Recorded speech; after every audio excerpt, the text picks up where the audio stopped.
Hello guys, Atomic Dudman here. I'd like to welcome you to the very first episode of Buy, Beware, or Begone, where I give you guys a bluntly honest review without developer sponsorships to sway my ruthless rating of the games I review. Today we are going to take a look at one of Microsoft Studios' first-party titles, long-awaited Crackdown 3, in which developed by Sumo Digital that released February 15th of 2019 on the Xbox One and Microsoft Windows 10. The footage that you are about to view was captured on the Windows 10 on PC. Enjoy the video. Crackdown 3 throws you into a Tron-inspired neon city of New Providence. You are a super cop that has been a victim of a terrorist attack from the corporation Terra Nova. You and your team of agents are dead on arrival during the first few minutes of the game, making you want to seek revenge for you and your team's demise. Your DNA was recovered and you are regenerated in an oversized test tube and then released into New Providence. You begin a city takeover by the one and only agency. The main purpose of Crackdown 3 is for the player to be an overpowered super police task force set to reclaim a corrupted city of corporate officials within an open world sandbox playground for players to explore. Campaign gameplay. The gameplay of Crackdown 3 is very simplistic when you do dive into it. The gameplay is almost an exact replica of its predecessors, Crackdown 1 and 2. You jump around killing enemies through various means like clobbering them with your fists, shooting them with an array of guns, or blowing them up with explosives that are at your disposal. With the same progression system as the last game, skills for kills, where whatever area a player focuses on will level up and progress the fastest and the most. All the skill areas a player can focus on is agility, to make you run faster and jump higher. Firearms, which makes it so you can carry more ammo, shoot faster, increase accuracy and damage with firearms. Strength, that makes you do more melee damage and be able to pick up heavier objects such as cars. Explosives, that you can throw grenades further, do more damage with explosives, and overall make a bigger boom. And lastly, driving, where someone can increase their new vehicle handling, speed, and upgrade new cars to drive around New Providence. During my first play session of 4 hours and 30 minutes, I began to lose major interest in the game just as it starts to pick up at that 4-hour mark. I already defeated a little over half of the game at this point too, knocking out a bulk of the game in one session of playing. The major downfall that a lot of players will face is that you are so weak in the beginning of the game because you have not gained enough experience in the world until you finally hit that 4-hour marker into playing. This is when you actually start to feel the sense of power that your character can ultimately possess. The progression in Crackdown 3 is just as satisfying as previous titles. You start out as a scrawny, skinny, short agent that is weak in all ability areas, thus needing to level up throughout the game. It still is fun to run around and pick up orbs to increase your agility, but to also hear that classic sound of collecting these orbs.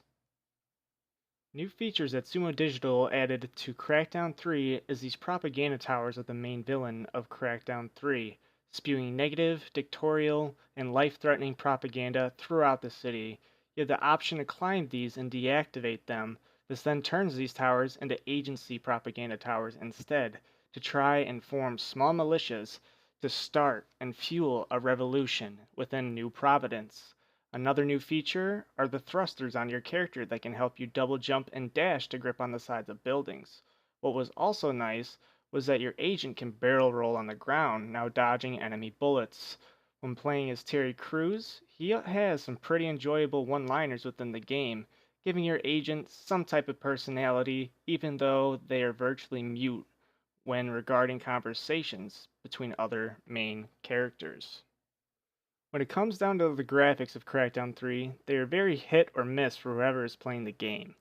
Where its an art style is very old to the past generations of consoles, and is seen by many gamers with a negative lens when comparing these graphics to that of Sony first-party titles. The graphics compared to Crackdown 1 or 2 are vastly improved upon. Textures look better, buildings look sharper, There are deeper blacks and bright, rich colors that really do pop.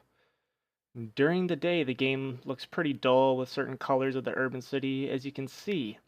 Some neon signage and design displayed on buildings throughout the city, but when nightfall would hit, the city looked astounding. With so much color that the game offers, it was nice to just get on top of a vantage point and look across the cityscape. When I played this game at a native 2K on the Windows 10 at a frame rate of 60 frames per second, sometimes when I was playing and the situation got insane or intense with enemies, explosions, and all the chaos, the frame rate would drop immensely to like 28 frames per second for a short period of time, then shooting back up to 60 frames per second. This would actually occur quite often for me, so I actually had to drop my settings down to 1080p instead of 2K, which was quite a nuisance. The audio in Crackdown 3 is much smoother than any other Crackdown game that I've experienced in the past.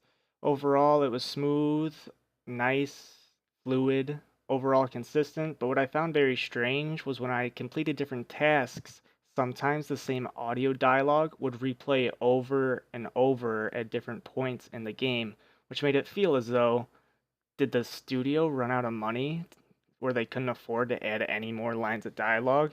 It was very annoying and disappointing. Cutscenes and voice acting was all around kind of a letdown. The lines were corny and showed no apparent depth to any of the conversations. I actually found myself a lot of the time wanting to skip them because of how much I just did not care what the villains were saying to me, because I knew I would end up defeating them regardless in the end anyways. Just another forgettable villain throughout the entire course of the game.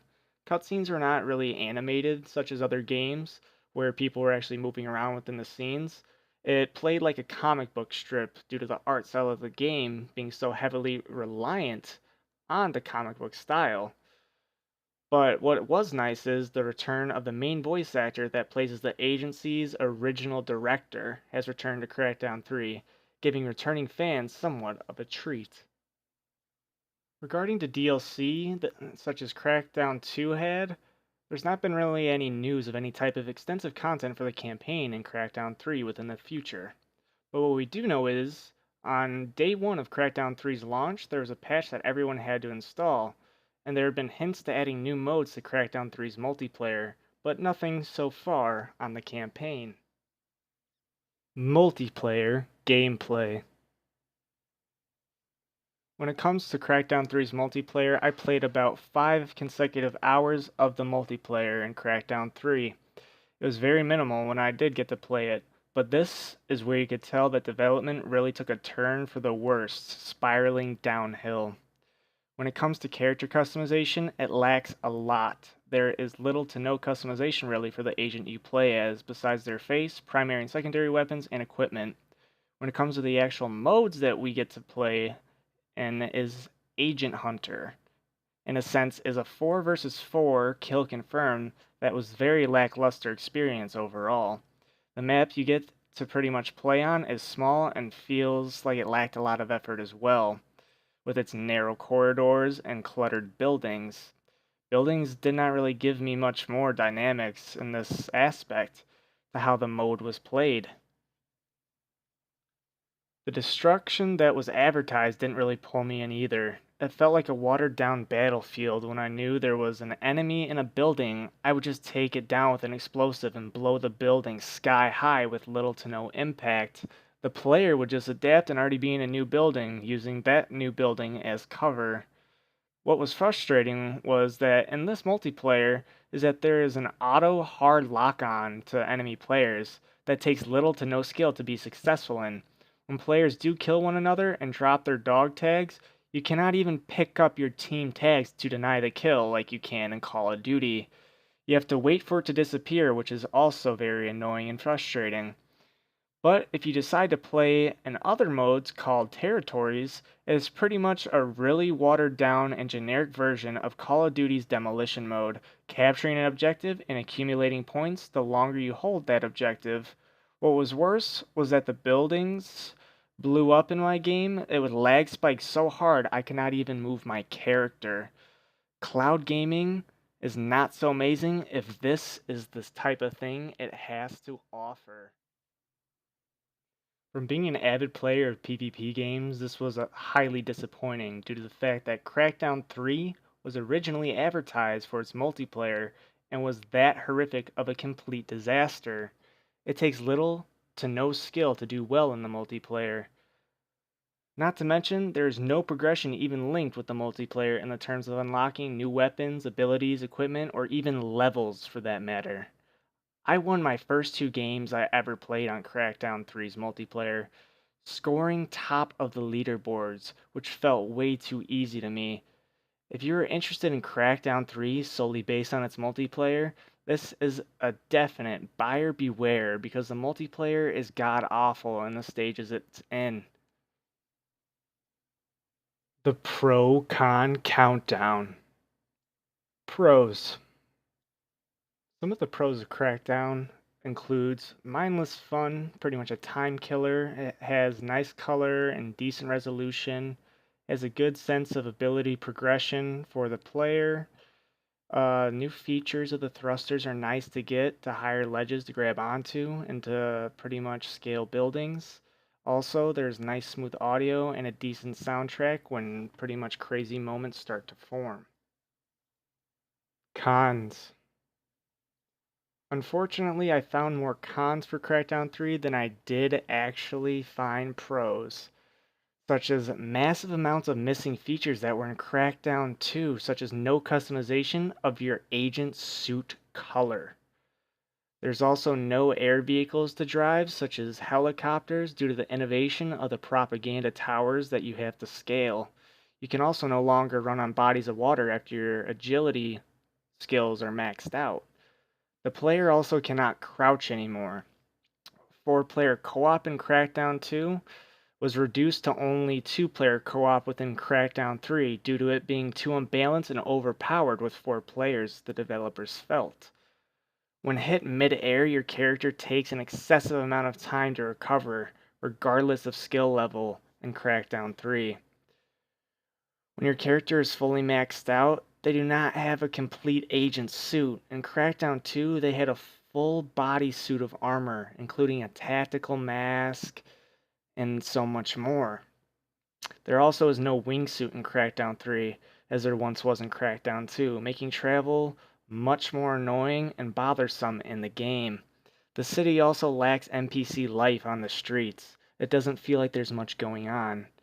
Neon also gets annoying when trying to scale buildings because sometimes you're blinded and can't see the ledge you want to grab onto. Vehicles are slow, inefficient, hard to handle, even at high levels, and there's no point for them to be even used within the game.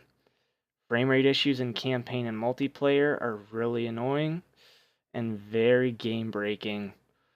Overall, another con is the game pretty much has an older style of genre and art style that should have probably been retired. It does not have well detailed and or developed characters that are meaningful, doesn't have meaningful characters within the story. Terry Crews's acting skills were not utilized to their full potential.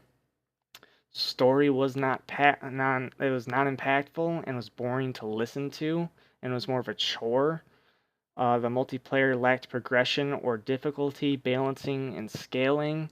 There's a lack of Peacekeeper presence from Crackdown 3, as there was in Crackdown 2, that used to roam and patrol the streets. And last but not least, there's a lack of unique transforming agency vehicles. There used to be so many more within Crackdown 2 that aren't really present in Crackdown 3. It seemed very watered down and left out. After completing the story and all side activities, after 10 hours of playing the campaign, taking part in the letdown of a multiplayer for 5 hours, thus putting my time of spent on this game at 15 hours in total. This game is fun to turn off your brain and just play in mindless chaotic fun, and returning fans will enjoy themselves, but attracting new fans at this point in time is highly unlikely. This game's downfall comes from the game being pushed back so many years to having forgettable main characters to a boring, atrocious story that felt more of a chore to complete than actually a fun fight to the finish line. This game does not have anything new really going for it except those thrusters and a few other things. It has an old art style and an old game style that may have been better off left in times past of last generation of Xbox 360. The multiplayer is not even worth anyone's time because it does not give you anything in return, providing little to no challenge and zero rewards. My final verdict of this game is a solid 6.4 out of 10 with my stamp of buyer beware of this title. This title is borderline mediocre, if that, and slightly good. Don't get me wrong, I've been a Crackdown fan since the beginning of the series, but the sad truth is that no one cannot claim is Crackdown 3 is yet another AAA blunder that has come crashing down into Microsoft Studios' gaming graveyard of State of Decay 2 and Sea of Thieves. Thank you for joining me on the very first episode of Buy, Beware, or Begone with me, Atomic Dudman. Congratulations for finishing the video, and thank you for tuning in today. If you're new to the channel, make sure to subscribe to see more of my future content. Also, if you enjoyed today's video, why not drop a like to show your support for my channel. Stay tuned for more videos coming right your way. Stay nuclear, and until next time.